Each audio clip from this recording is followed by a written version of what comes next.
क्या कहा तुमने? अपने जेठ की बेटी की शादी के लिए अपनी जमीन बेच दोगी? पागल हो गई हो क्या? तुम्हारी भी दोनों बेटियां बड़ी हो रही है। हायर स्टडी के लिए उन्हें बाहर भेजना होगा, उसमें पैसे नहीं लगेंगे क्या? पुराना सोना जमीन ऐसे कभी भी बेचा नहीं करते। ये गड़ा धन मुसीबत के समय ही काम आता है। और वैसे भी वो तेरे सगे जेठ जेठानी तो है नहीं, तेरे पति के ताऊजी के बेटा बहू है। उनके लिए इतना क्या करना? ज्यादा से ज्यादा सोने की अंगूठी या कान के झुमके दे देना शगुन में। माया जी ने अपनी बेटी पूजा से कहा। सच कहा माँ, वो मेरे सगे जेठ जेठानी नहीं है, तो भी उन्होंने सगे से बढ़कर हमारे लिए किया है। हम आज जो कुछ भी है उन्हीं की बदौलत है। जब मैंने अपनी छोटी बहन की शादी में ₹1,00,000 का शगुन किया था, तब तो आपने कुछ नहीं कहा। कितना मत दे, 10-20 हजार की अंगूठी या कान के बूंदे दे देना। अब आप मुझे मेरा फर्ज पूरा करने से क्यों रोक रही है? पूजा ने कहा। पूजा फोन रख अपने अतीत की यादों में खो गई। अरे पूजा की माँ, पूजा के लिए बड़े खानदान का रिश्ता आया है। लड़के नीरज के माता पिता नहीं है। लड़के के पिता का 3 भाइयों का संयुक्त परिवार है। छोटे शहर में उनका अनाज का होलसेल का कारोबार है। बर्तन कपड़े की भी उनकी दुकान है। धर्म के कामों में भी खूब सहयोग करते हैं। लड़के के माता पिता तो है नहीं, लेकिन संयुक्त परिवार में अपनों के बीच अच्छी परवरिश हुई है उसकी। अच्छा पढ़ लिख गया। आज नीरज अपने दूसरे नंबर के ताऊजी के बेटे के साथ रहता है। ताऊजी का बेटा पास के शहर में अपना चावल का होलसेल का व्यापार देखता है। पत्नी और 2 बच्चे हैं उसके, उन्हीं के साथ रहता है नीरज। वहीं एक प्राइवेट नौकरी करता है। पूजा के पिता गिरधारी लाल जी बोले। अरे लड़के के माता पिता नहीं है, अपने भाई भाभी के साथ रहता है, वो भी सगे नहीं। कहीं शादी के बाद पूजा को घर में नौकरानी बनाकर ना रख लें वे लोग। पूजा की माँ माया जी ने कहा।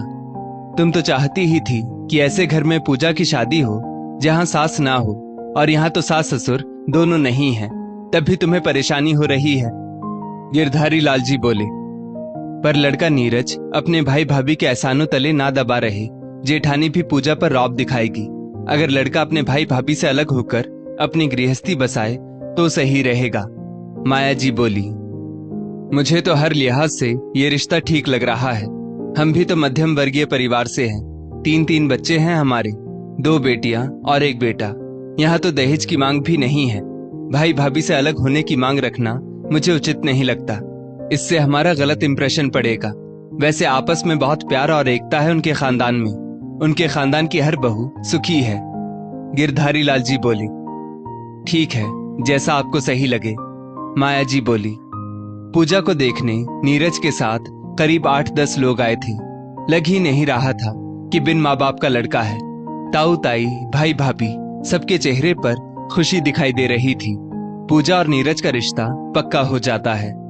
भाई साहब, बहुत धूमधाम से शादी करेंगे हम बच्चों की। आप किसी बात की चिंता मत कीजिएगा, हम लोग सारी व्यवस्था देख लेंगे। नीरज के ताऊजी ने हाथ जोड़ते हुए कहा। वैसा ही हुआ।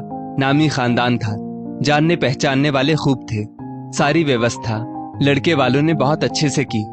इस तरह पूजा नीरज की पत्नी बनकर घर आ गई। जेठ हरीश जी और जेठानी बरखा ने खुले दिल से पूजा का स्वागत किया। बरखा ने जेठानी जैसा हक नहीं दिखाया, बल्कि पूजा को अपनी छोटी बहन समझ खूब प्यार दिया। शादी के बाद बरखा ने ही पूजा को आगे पढ़ाई और नौकरी करने के लिए प्रोत्साहित किया। पूजा ने बाहर नौकरी की तो बरखा ने घर को संभाला। पूजा के प्रेग्नेंट होने पर बरखा ने माँ की तरह उसकी देखभाल की, पर पूजा की माँ ने डिलीवरी के समय उसे मायके बुला लिया। देखो बेटा, अब तुम माँ बन गई हो, लेकिन किसी भी हालत में अपनी नौकरी नहीं छोड़ना। तेरी जेठानी तो घर पर ही रहती है, बच्ची तो वो संभाल लेगी। तू बस पूरा फोकस अपनी नौकरी पर करना। सबके सहयोग से बच्ची कब बड़ी हो जाएगी तुझे पता ही नहीं चलेगा। फिर जब तेरा प्रमोशन हो जाएगा, बच्ची स्कूल जाने लगेगी, तो अलग घर लेकर अलग गृहस्थी बसा लेना। पूजा की माँ ने कहा। इस तरह नौकरी करते हुए पूजा 2 बेटियों की माँ बन गई और जेठानी के सहयोग से नौकरी के साथ साथ बेटियों की परवरिश भी आसानी से होने लगी। पूजा की तनख्वाह प्रमोशन के बाद ज्यादा हो गई। उसका पति नीरज भी अच्छा कमा लेता था। वहीं अब नीरज के भाई हरीश जी को बिजनेस में नुकसान होने लगा। उनका अपना चावल का एक्सपोर्ट का बिजनेस था। एक दिन पूजा की माँ ने पूजा से कहा, अरे पूजा, देख बेटा, तेरे जेठ जी का बिजनेस नुकसान में जा रहा है। कहीं तेरे जेठ जी तुम लोगों से पैसे ना मांग ले, या नीरज जी ही एहसान में आकर अपना सब कुछ उन्हें ना दे दे। इससे पहले अपना घर बना लो। जब पैसे ही पास नहीं होंगे तो देने का सवाल ही नहीं होगा। पूजा इस विषय पर अब नीरज से रोज लड़ती। कब तक भाई भाभी की चाकरी करेंगे? बेटियों के भविष्य का सोचिए। हमने 1200 स्क्वायर फीट की जमीन जो इन्वेस्टमेंट के हिसाब से ली थी, उसी पर मकान बनवाने का काम शुरू कर देते हैं। पर नीरज ऐसे समय में भाई का सहारा बनना चाहता था। अलग होकर वो भाई के सामने एहसान फरामोश नहीं बनना चाहता था। आए दिन पति पत्नी में इस बात को लेकर बहस होती रहती। बड़े भैया की अनुभवी आंखों से कुछ छिपा ना रहा। एक दिन उन्होंने खुद नीरज से कहा, नीरज, पूजा बहु चाहती है कि तुम लोग अलग रहो, तो नीरज, तुम्हें शादीशुदा जिंदगी में शांति बनाए रखने के लिए अपनी पत्नी की बात मान लेनी चाहिए। और वैसे भी हम रहेंगे तो एक ही शहर में, आते जाते रहेंगे एक दूसरे के पास। बड़े भैया ने भारी मन के साथ कहा। बड़े भैया हरीश जी का बिजनेस घाटे में जा रहा था। वहीं उनकी बेटी के लिए सामने से अच्छे घर से रिश्ता आ गया। बात पक्की हो गई। पर समस्या ये थी कि हाथ में जमा पूंजी कुछ नहीं थी। सारी बचत तो बिजनेस को जैसे तैसे बचाए रखने में लग रही थी। बेटी की शादी धूमधाम से करने का सपना धरा का धरा रह जाएगा, यही बात हरीश जी को सताए जा रही थी। नीरज भी तनाव में था। ऐसी स्थिति में सही मानसिक संतुलन ना रहने के कारण उसका एक्सीडेंट हो जाता है। उसके शरीर से काफी खून बह निकला था। एक्सीडेंट की खबर लगते ही हरीश जी पत्नी संग हॉस्पिटल पहुंचते हैं। पूजा का रो रो कर बुरा हाल हो गया था। हरीश जी ने तुरंत डॉक्टर से संपर्क किया और अपना खून देने को तैयार हो गए। जेठानी पहचान के ज्वेलर्स के पास अपने गहने गिरवी रख कुछ रकम ले आई। आखिर उन्होंने देवर को बेटे की तरह जो माना था। जेठ जेठानी का प्यार व ममता देख पूजा को अपने ऊपर ग्लानि महसूस होने लगी। नीरज को दाहिने पैर में 1 महीने का प्लास्टर लगा था।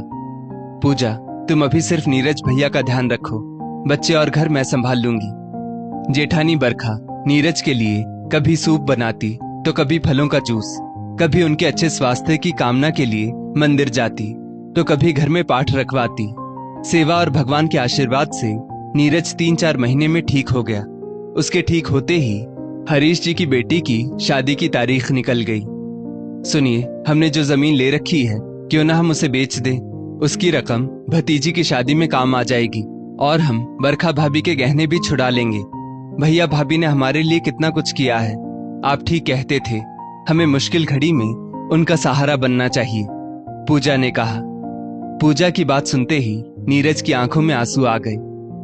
पूजा, आज की इस भागदौड़ से भरी दुनिया में बहुत कम ही लोग होते हैं जो बिना किसी स्वार्थ के हमारे साथ रहते हैं, और वो बड़े किस्मत वाले होते हैं जिन्हें ऐसे लोग मिलते हैं, नीरज ने कहा।